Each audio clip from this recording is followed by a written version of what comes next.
and you allow the non-physical energies to orchestrate for you on your behalf, that's when you begin to discover the true speed, the true clarity, the true cooperative components of this universe. Hi. You are. Yes.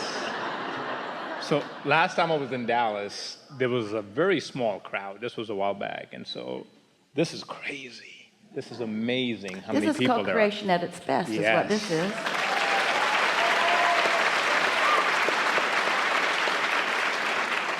The size of the crowd is irrelevant. Yeah. The readiness of the crowd is what's it. It's amazing. Yeah. It's amazing. I think you look younger than like when I first saw you. So those products are working. Oh, you're talking about Esther. Yes. Esther. Those products are working. Keep doing it. All right. So I'll get right to it. So I wanted to be the first one picked. And then when this beautiful lady went up and I went, oh, she's going to answer or ask a question that's going to lead into mine. And it did. Perfect.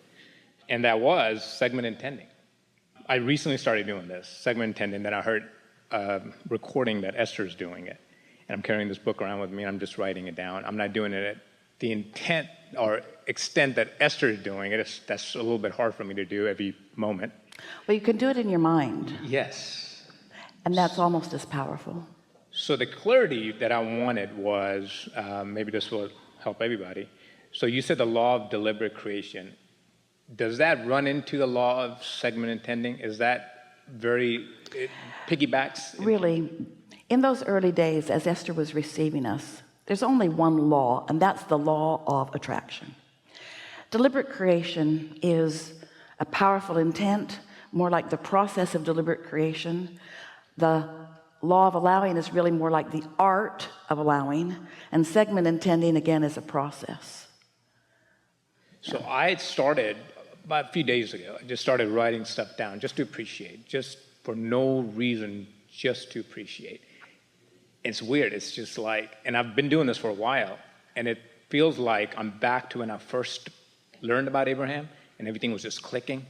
And all of a sudden I'm going, why is it lining up like that? I'm not even really focused on bringing something to me. I'm just appreciating and writing it down. I don't get it. Like, why putting it on a piece of paper? Why is it making it so real? Well, here's the thing. You already did the asking, so that part's done. And the source already answered it, so it's really done. So anything that you're doing that helps you to calibrate more consistently.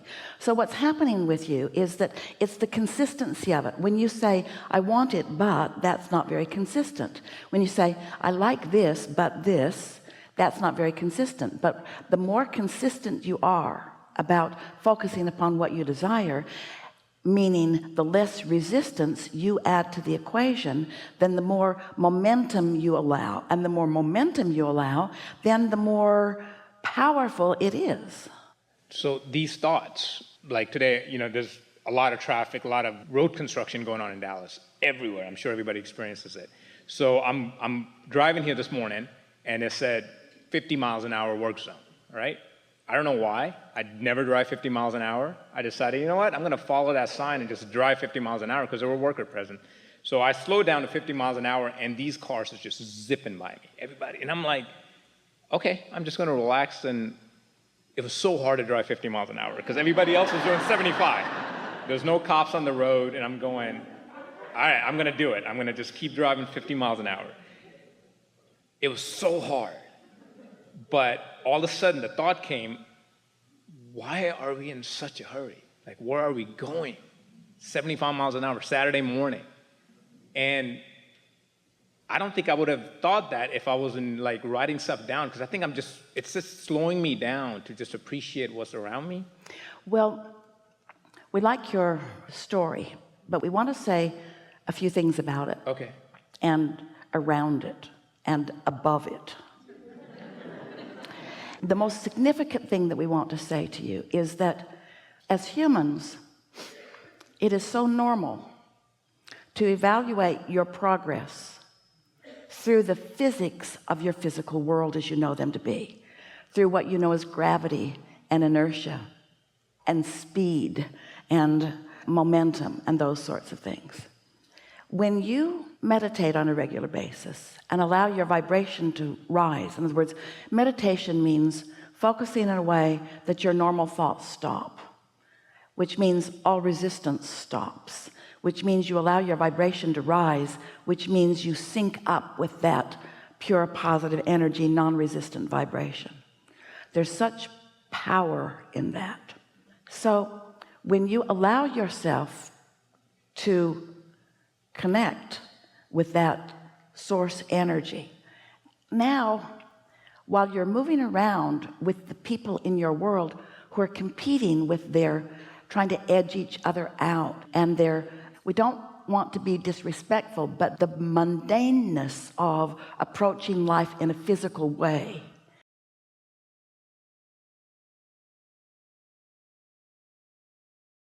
Esther remembers when she was a kid living at home in her little town, and her school were only a few blocks away, and she walked everywhere, sometimes on a bicycle, but usually walking. And she can remember that feeling of just not being able to walk fast enough, and she couldn't really run in her snow boots with her books and such, so she was just plodding and just wishing that there was some way that she could just move faster.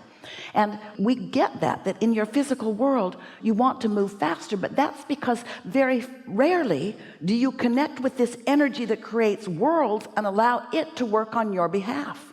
And when you start doing that so that you're there for the rendezvous with the moment rather than slogging along trying to make everything go, this is a scanty analogy, but it's like when you get into your vehicle, you don't get under the hood and work with the pistons. There probably aren't even any pistons there anymore, or the belts and pulleys. You sit in the car and you let the car do the performance, and you just direct it where you want to go. And that's what we want you to do with this energy. We want you to let life point out to you what you want, and then we want you to trust that source energy has rounded up all the cooperative components.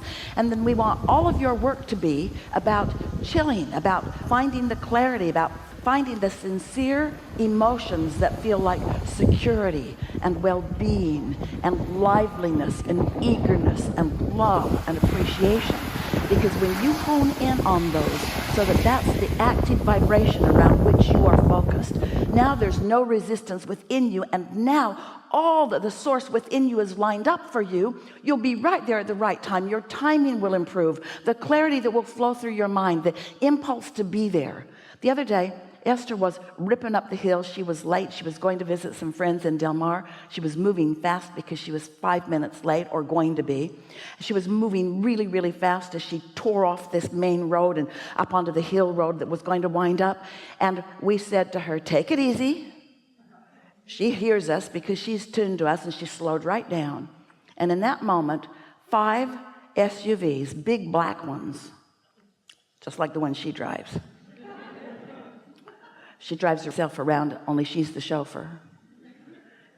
Came moving very fast down the hill. There was something going on up there, maybe a drug raid. She didn't know. They all looked so official.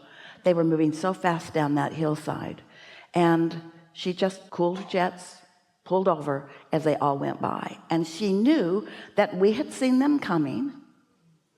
She's close enough to us to feel the impulse. And so she was out ahead of it in that way. You see what we're getting at?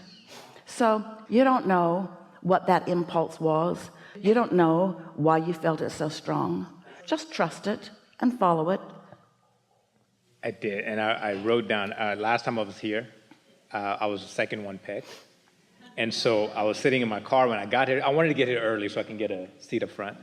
And I was like, that's gone. That's not going to happen. And so I wrote down, you know what? It's perfect unfolding. It always is. I'll sit where I'm sit. I'm going to make a great connection, and I'll be the second one called. It doesn't matter where you sit, and it doesn't matter whether you're second or third, but there is something about desire and expectation. In other words, in that desire and in that knowing, there was no resistance in your vibration. And so it was obvious. In other words, it wouldn't have mattered where you had been. That was your intention with no resistance, which made you powerful. Thank you very much. Yeah. This was amazing. Yeah. Thank you. Really good. Really good.